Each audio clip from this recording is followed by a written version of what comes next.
Azerbaycan krasna slobod.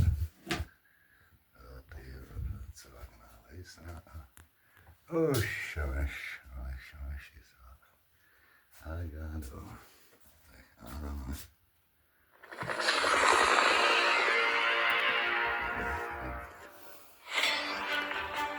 2020-ci il 2-ci Qarabağ müharibəsində erməni işğalı altında olan torpaqlarımızın azad edilməsi uğrunda apardığı döyüşlərdə qazandığı möhtəşəm zəfər, nümayiş etdirdiyi mübarizə ruhu, cəsarət və qəhrəmanlıq nümunələri ilə bütün dünyaya səs salan Azərbaycan ordusunun buna qədər keçdiyi yaranma, möhkəmlənmə və inkişaf yolu artıq dünyanın bir çox əlaqədar mərkəzləri tərəfindən araşdırılıb, təhlil və tədqiq olunub. Səsdən iti uçan qırıcıların, raketlərin, alovsaçan silahların hökmranlıq etdiyi bir zamanda lazım gəldikdə ən müasir texnologiyalardan istifadə edərək, lazım gəldiyində isə əlbəyaxa döyüşlərlə qələbəni düşmənin bağrından söküb alan bu ordunun uğur hekayəsinin sirri ötən illər ərzində daim heyrət qarışıq maraq doğurub, minlərlə hərb ekspertinin zehnini məşğul edib. 5 il əvvəl imkanlarının zirvəsində hesab edilən, başqalarının illərlə əldə edə bilmədiyi uğuru 44 gündə qazanan ordu 2023-cü ilin sentyabrında 15-20 milli separatçı ordusuna qarşı antiterror əməliyyatını cəmi bir sutka ərzində tam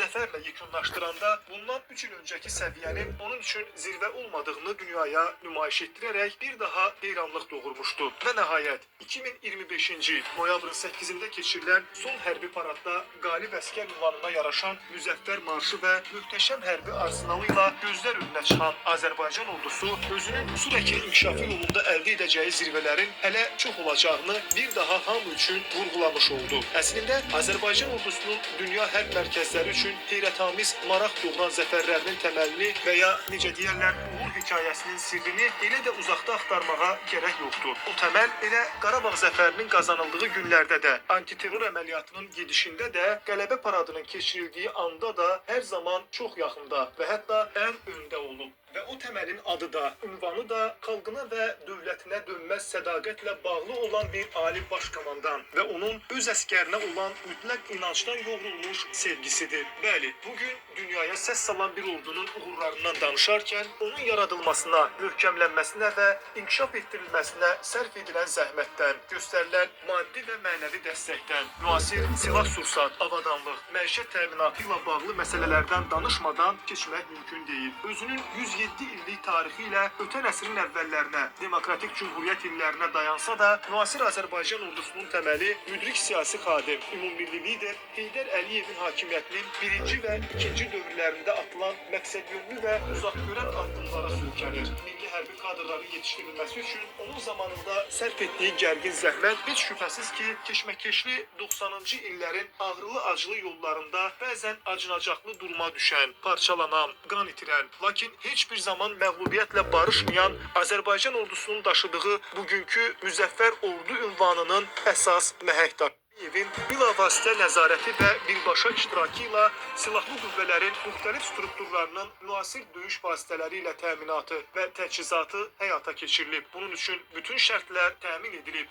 lazımi əlaqələr qurulub və əməkdaşlıqların əsası qoyulub. Türkiyə, Pakistan, İsrail, Çin və bir sıra Avropa ölkələri də daxil olmaqla hərbi strateji tərəfdaşlıq əlaqələri qurulmuş çoxsaylı ölkələrdən ən müasir silah-sursat və hərbi avadanlıqların əldə edilməsi reallaşdırılıb. Üstəlik, ordu quruculuğu və hərbi təchizat məsələləri üzrə fəaliyyət təkcə tərəfdaş ölkələrdən silah idxalı hesabına deyil, həm də yerli hərbi məhsullar istehsalına şərait yaratmaq hesabına yerinə yetirilib. Bu məqsədlə ölkənin müdafiə sənayesinin inkişafı istiqamətində görülən işlər, istər tüfəng, tapanca, müxtəlif çaplı güllələr, mərmilər və s. kimi ənənəvi döyüş silah və sursatlarının, istərsə də pualar, dronlar, lazer güdümlü raket və aviasiya bombaları kimi ən müasir texnologiyalı döyüş vasitələrinin, Vaşaq, Kobra 2, Viking kimi müxtəlif təyinatlı zirehli vasitələrin sərbəst və müştərək istehsalının təşkili vasitəsilə baş tutub. 2025-ci ilin hərbi paradında nümayiş etdirilən silahlardan bir qismi Pakistandan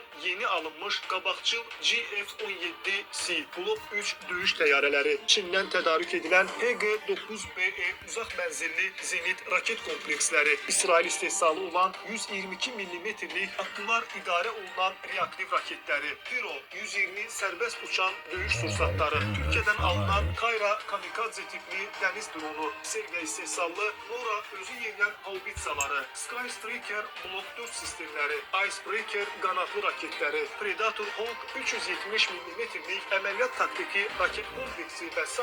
belə uğurlu əməkdaşlıqların əyani nümunələri olmaqla bərabər Azərbaycan ordusunun genişlənən əməliyyat yapazonu, preventiv zərbə və çəkindirici amil elementlərinin kəskin artışını göstərir. Ordunun döyüş hazırlığı və müdafiə qabiliyyətinin daim yüksək səviyyədə saxlanılması üçün təbii ki, keçirilən hərbi təlim və hazırlıqların rolu əvəzsizdir. Ötən dövr ərzində bu istiqamətdə də xeyli məqsədyönlü fəaliyyətlər icra olunub. Bunlar arasında istər ölkə daxilində müvafiq illik plana əsasən və real döyüş şərtlərinə yaxınlaşdırılmış şəraitlərdə keçirilən hərbi təlimlər, istərsə də müxtəlif tərəfdaş ölkə və təşkilatlarla birlikdə icra edilən xüsusi beynəlxalq təlimlər yüksək əhəmiyyət kəsb edir. Hərbçilərimizin Özbəkistan, Qazaxıstan, Qırğızıstan və Tacikistanla müştərək keçirilən Birlik 2025, Türkiyə və Gürcüstanla birlikdə keçirilən Qafqaz Qartalı 2025, NATO'nun son iki ölkədəki Çevik Ruh 2025 və Balqaristanda keçirilən Qətiyyətli Güc 2025, həmçinin Birləşmiş Ərəb Əmirlikləri ilə birgə təşkil edilən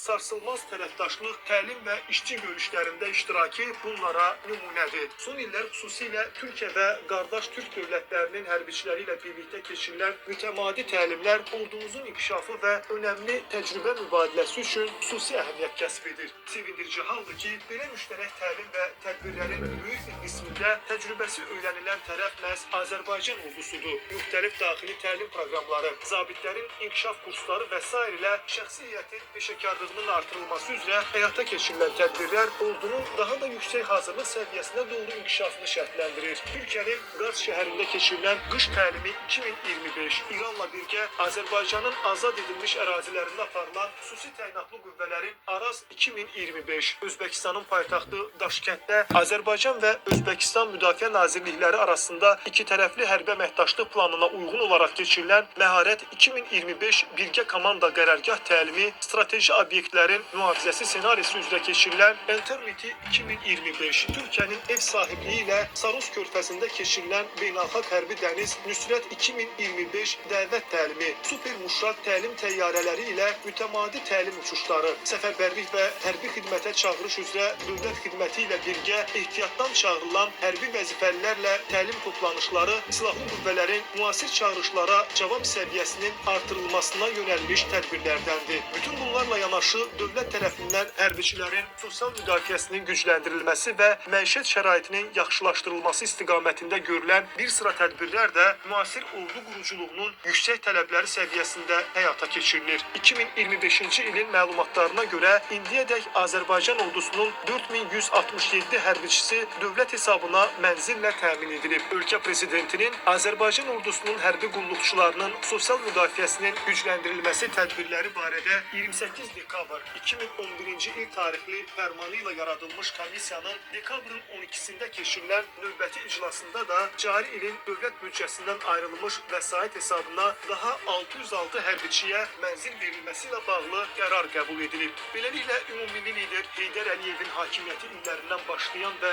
ondan sonraki bütün dövr ərzində ölkə prezidenti, silahlı qüvvələrin ali baş komandanı İlham Əliyev tərəfindən davam etdirilən güclü ordu, güclü dövlət strategiyası günümüzdə də müstəqilliyimizin, ərazi bütövlüyümüzün və təhlükəsizliyimizin əsas qarantı olan müzəffər ordumuzun daha da gücləndirilməsi istiqaməti üzrə davam etdirilməkdədir. Çox önəmlidir ki, bu baxımdan xalq və dövlət arasındakı mövqe birliyi bir çox dünya ölkələrinin həsəd aparacağı səviyyəyə yetişmiş durumdadır. Çünki 30 illik bir işğaldan böyük əziyyətlər və qurbanlar bahasına xilas olmuş bir xalqın hər bir fərdi anlayır ki, 21-ci əsrin olduqca ziddiyyətli geosiyasi reallıqlarında var olmanın əsas şərti məhz möhkəm iradəli bir ali baş komandanın əmrində güclü, təminatlı və müasir orduya sahib olmaqdan ibarətdir.